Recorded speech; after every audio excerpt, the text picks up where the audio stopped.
Imagine uma terra dividida por reinos rivais, onde deuses pagãos ainda governavam os corações de muitos e o cristianismo era apenas uma semente frágil. A este mundo chegou um humilde missionário de Roma, Paulino, discípulo do Papa Gregório Magno.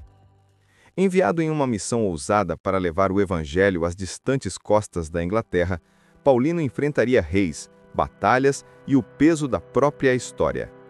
Esta é a história do homem que se tornou o primeiro bispo de York e o apóstolo da Nortúmbria. Paulino nasceu em Roma no final do século VI. Monge de profunda fé e disciplina, ele foi influenciado pelo Papa São Gregório Magno, um homem que acreditava que o evangelho deveria alcançar até mesmo os povos mais distantes. Gregório já havia enviado Agostinho de Cantuária à Inglaterra em 597, desencadeando o renascimento do cristianismo entre os anglo-saxões. Mas a missão estava longe de ser concluída. O paganismo ainda dominava grande parte do território. Gregório precisava de homens de confiança para continuar o trabalho. Entre eles estava Paulino, um monge tranquilo, porém determinado, que havia abraçado o chamado para o serviço.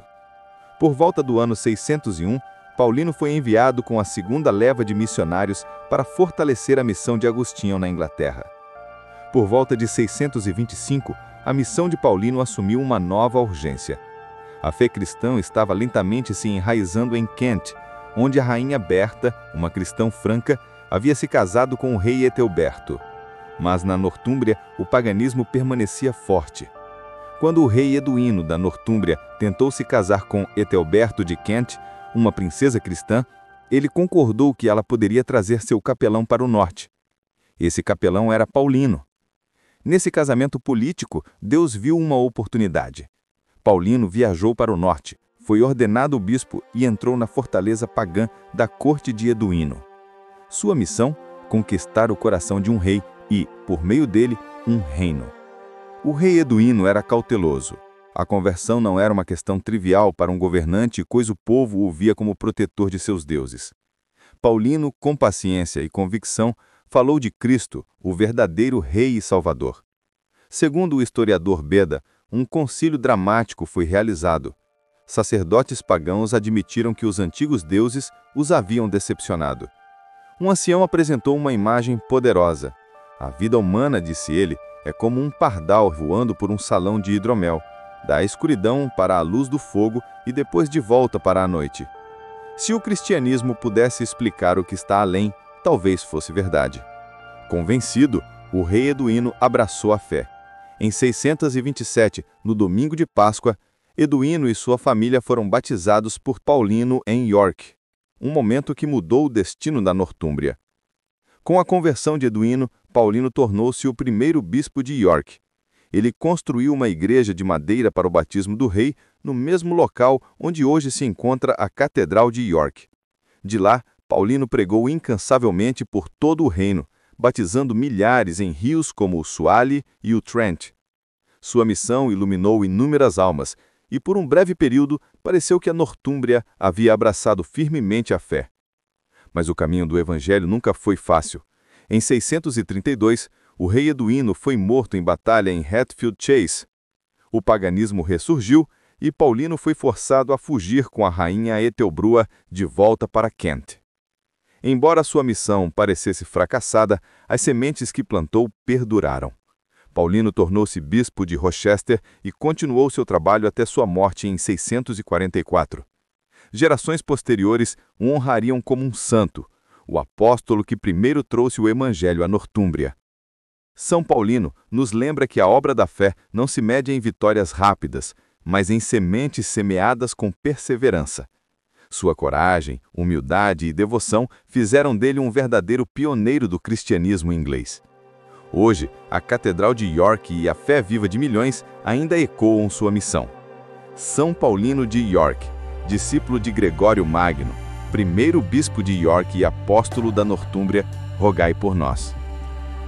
No início do século XIII, um pequeno grupo de frades partiu com nada além da fé, das sandálias e do fogo do Evangelho em seus corações.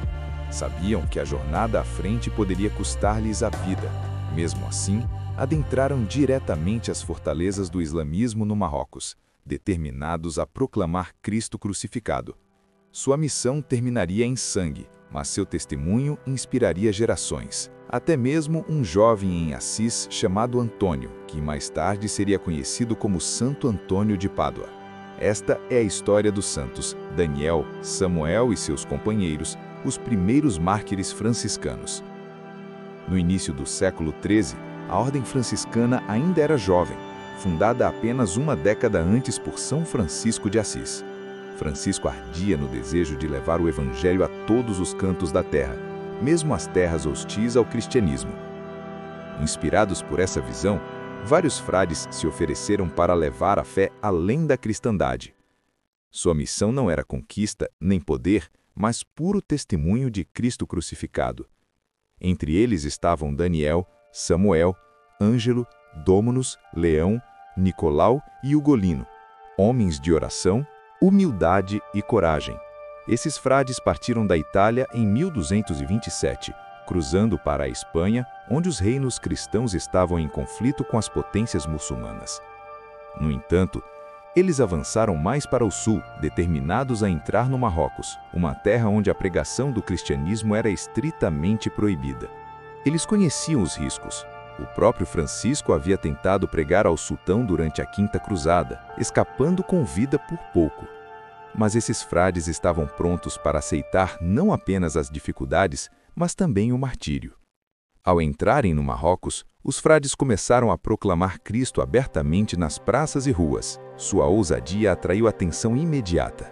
Eles foram presos e levados perante o sultão do Marrocos, que exigiu que parassem de pregar e renunciassem à sua missão. Mas os frades permaneceram firmes.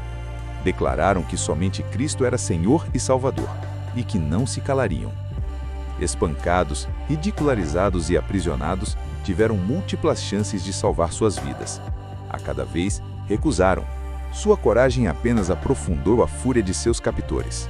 Em janeiro de 1227, seu destino foi selado. O sultão, enfurecido com sua firmeza, ordenou sua execução. Um por um, Daniel, Samuel e seus companheiros foram abatidos pela espada, selando seu testemunho com seu sangue. Eles se tornaram os primeiros mártires da Ordem Franciscana, cumprindo a visão de São Francisco de que alguns de seus irmãos dariam testemunho até a morte. Seus corpos, considerados relíquias sagradas, foram posteriormente trazidos de volta a Portugal, onde sua história acenderia uma chama no coração de um jovem cônego agostiniano chamado Fernando. Inspirado por seu testemunho, ele deixou a ordem para se juntar aos franciscanos. O mundo o conheceria mais tarde como Santo Antônio de Pádua. O sacrifício dos santos Daniel, Samuel e seus companheiros ecoou por toda a cristandade. Eles personificaram o espírito franciscano, pobreza radical, proclamação destemida e entrega total a Deus. Seu testemunho produziu frutos não apenas em conversões, mas também inspirou novas gerações de missionários. Os franciscanos se espalharam por todos os continentes, levando o evangelho da Europa, à Ásia, África e Américas. E no cerne dessa missão está a coragem desses primeiros mártires, que escolheram a morte em vez do silêncio. Os santos Daniel, Samuel e seus companheiros nos lembram que a verdadeira fé não é confortável, ela exige sacrifício. Sua missão terminou em sangue, mas sua coragem deu origem a um legado que ainda molda a Ordem Franciscana hoje. A Igreja celebra sua festa em 13 de outubro, celebrando sua fé inabalável e seu amor por Cristo. Os primeiros mártires franciscanos, homens do Evangelho, testemunhas de coragem e luzes que ainda brilham na Igreja. Santos Daniel, Samuel e companheiros, rogai por nós.